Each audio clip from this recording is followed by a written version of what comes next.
या मंडणगड येथील नवीन दिवाणी आणि फौजदारी न्यायालयाच्या इमारतीच्या उद्घाटन प्रसंगी मंचावर उपस्थित असलेले महाराष्ट्राचा गौरव आणि भारताच्या सर्वोच्च न्यायालयात सरन्यायाधीश म्हणून जे आज कार्यरत आहेत असे आदरणीय भूषण गवई साहेब, मंचावर उपस्थित असलेले बॉम्बे हायकोर्टचे मुख्य न्यायमूर्ती श्री चंद्रशेखर साहेब, महाराष्ट्राचे लोकप्रिय उपमुख्यमंत्री माननीय श्री एकनाथराव शिंदेजी, माननीय न्यायमूर्ती श्री मकरंद कर्णिकजी, माननीय न्यायमूर्ती श्री माधव जामदारजी, आमचे सहकारी पालकमंत्री उदय सामंतजी, योगेश कदमजी, श्री विनोद जाधव, प्रभारी प्रमुख जिल्हा व सत्र न्यायाधीश श्रीमती अमृता जोशी, दिवाणी न्यायाधीश, त्याचप्रमाणे बार काउन्सिलचे अध्यक्ष ॲडव्होकेट अमोल सावंत, सदस्य ॲडव्होकेट संग्राम देसाई, ॲडव्होकेट मिलिंद लोखंडे, समोर बसलेले सर्व न्यायमूर्ती, आमचे विधिमंडळातील सर्व सहकारी, सर्व अधिकारी, सर्व ज्येष्ठ वकील मंडळी आणि उपस्थित सर्व माझ्या भगिनी आणि बंधूंनो, आज खरोखर आपल्या सर्वांकरता हा अतिशय आनंदाचा क्षण आहे की मंडणगडच्या न्यायालयाचं उद्घाटन होत आहे. मगाशी शिंदे साहेबांनी देखील उल्लेख केला, 2023 साली 8 ऑक्टोबरला म्हणजे बरोबर 2 वर्षापूर्वी माननीय भूषण गवई साहेब, मी, उदयजी, आम्ही सगळ्यांनी या न्यायालयाच्या इमारतीचं भूमिपूजन केलं होतं आणि केवळ 2च वर्षामध्ये अतिशय सुंदर अशा प्रकारची इमारत आपल्या पीडब्ल्यूडी विभागाने या ठिकाणी तयार केली आणि आज त्याचं उद्घाटन होत आहे. ज्यावेळी भूमिपूजनाला आलो होतो त्यावेळी गवई साहेब सर्वोच्च न्यायालयाचे न्यायमूर्ती होते आणि मी उपमुख्यमंत्री होतो. आता ते सरन्यायाधीश झाले आहेत आणि मी मुख्यमंत्री झालो आहे. त्यामुळे अर्थात मी आणि शिंदे साहेब आलटून पालटून असतो, त्याच्यामुळे असं काही आमच्यात नवल नाही आहे. पण मला एक गोष्ट या निमित्ताने सांगायची आहे की बरेचदा उल्लेख होत असताना गवई साहेबांमुळे कोल्हापूरचं खंडपीठ झालं, इथलं न्यायालय झालं किंवा अनेक न्यायालय झाली असं आपण सांगत असतो. पण खरं तर हा संपूर्ण न्यायालयीन इन्फ्रास्ट्रक्चरचा जो प्रवास आहे हा या ठिकाणी गवई साहेबांच्या नेतृत्वात आणि त्यांच्या सल्ल्याने 2014 पासून सुरू झालाय.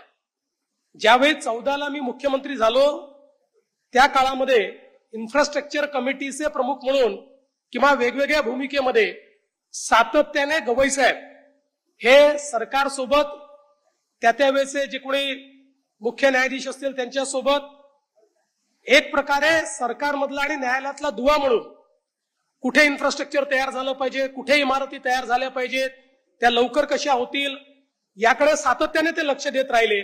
सर्वोच्च न्यायालयात गेल्यावरही त्यांनी ते लक्ष सुरूच ठेवलं आणि अर्थातच सरन्यायाधीश झाल्यानंतरही महाराष्ट्रातल्या न्यायालयीन इन्फ्रास्ट्रक्चरकडे सातत्याने त्यांचं लक्ष राहिलं. आणि याचाच परिणाम आहे की 2014 पासून 2025 पर्यंत आमच्या सरकारने जवळपास 150 न्यायालय आणि न्यायालयीन इमारती याला मान्यता दिली आणि त्याचं काम सुरू केलं आणि त्यातल्या अनेक इमारती आम्ही त्या ठिकाणी पूर्ण केल्या. आणि खरोखर केवळ गवई साहेब इथे उपस्थित आहे म्हणून मी म्हणत नाही, तर याचं मोठं श्रेय हे गवई साहेबांना त्या ठिकाणी जातं की त्यांनी सातत्याने या संदर्भात सरकारसोबत संवाद करून आणि त्यातल्या अडचणी दूर करून या सगळ्या गोष्टी आमच्याकडनं करून घेतल्या.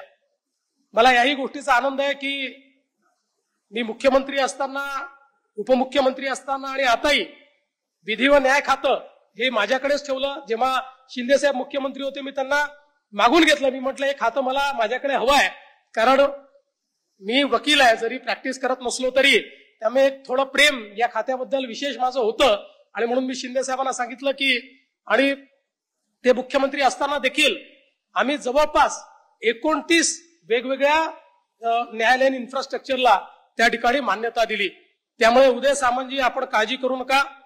चिपळूणचं जी मागणी आपण न्यायालयीन इमारतीची केली आहे ती तात्काळ आम्ही मंजूर करू. तुम्ही बिलकुल चिंता करू नका. लगेच त्याला ही मान्यता ही दिली जाईल आणि अर्थातच अंबळवेच्या संदर्भातही आपला आराखडा तयार झालाय. त्याला वेग देण्याचं काम हे येत्या काळामध्ये आपण निश्चितपणे करू. हे न्यायालय याकरता महत्वाचं आहे की आज आपण विचार केला तर इथनं रत्नागिरी जवळपास 150 किलोमीटर आहे. जवळपास 4-4.5 लाख लोकांना हे न्यायालय मध्यवर्ती पडणार आहे.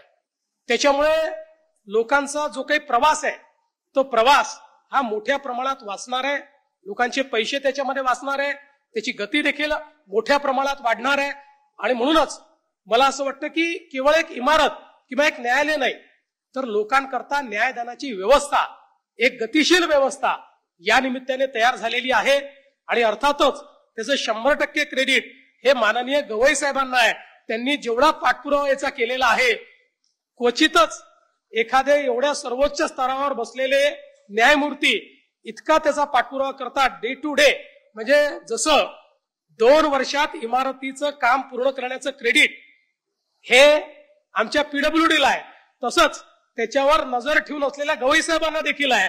त्यामुळे सगळ्यांकरता एक त्यांनी टाइमलाईन आखली होती. त्या टाइमलाईन मध्ये हे काम पूर्ण करणं अत्यंत गरजेचं होतं आणि ते आज आपण निश्चितपणे पूर्ण करू शकलो आणि एक मोठी न्यायदानाची व्यवस्था या ठिकाणी आपण केली आहे. आमचा जो कोकणी माणूस आहे हा अत्यंत स्वाभिमानी आहे. तो शांत स्वभावाचा आहे. तो अतिशय प्रेमळ आहे. पण कोकणी माणसाबद्दल असं सांगतात की एकदा कोर्टात गेला तर तो काही मागे हटत नाही. त्याच्यामुळे कोर्टाचा निर्णय झाल्याशिवाय तो काही पाठीमागे हटत नाही. आणि म्हणून या सगळ्या परिस्थितीमध्ये या न्यायालयाच्या माध्यमातून हे जे काही प्रलंबित खटले आहेत ते वेगानं त्या ठिकाणी निकाली निघतील याबद्दल माझ्या मनामध्ये कुठलाही संशय नाही. आज खरं म्हणजे आपण बघतो की अनेक बदल आता या ठिकाणी झाले आहेत. आमच्या बॉम्बे हायकोर्टने आता थेट प्रक्षेपण देखील सुरू केलेलं आहे. थेट प्रक्षेपण सुरू झाल्यामुळे अनेक आता खटल्यांच्या संदर्भातले व्हिडिओ हे आम्हाला युट्यूबवर पाहायला मिळतात आणि त्यातनं अनेक कशा प्रकारे न्यायदानाची प्रक्रिया चालते ही देखील आता लोकांपर्यंत त्या ठिकाणी पोहोचते. त्यामुळे मला असं वाटतं की कुठेतरी या सगळ्या व्यवस्थेला वेग यावा हा प्रयत्न सातत्याने चाललेला आहे. आणि माननीय आपले सरन्यायाधीश गवई साहेब यांचं तर नाव या सगळ्या ज्युडिशियल इतिहासामध्ये याकरता लिहिलं जाईल की व्यवस्थांमधल्या ज्या गॅप्स आहेत त्या भरून काढण्याकरता त्यांनी जे काम केलं आहे, ते इन्फ्रास्ट्रक्चरचं असो, ते मॅनपॉवरचं असो, त्या न्यायमूर्तींच्या रिक्त जागांचं असो, या प्रत्येक बाबतीमध्ये ज्या वेगानं त्यांनी हे काम केलेलं आहे ते खरोखर मला असं वाटतं की इतिहासामध्ये त्याची नोंद होईल. आणि एखाद्या व्यक्तीने मनात आणलं तर तो किती वेगानं काम करू शकतो हे देखील गवई साहेबांनी त्यांच्या टेन्युअरमध्ये आपल्याला निश्चितपणे दाखवलेलं आहे.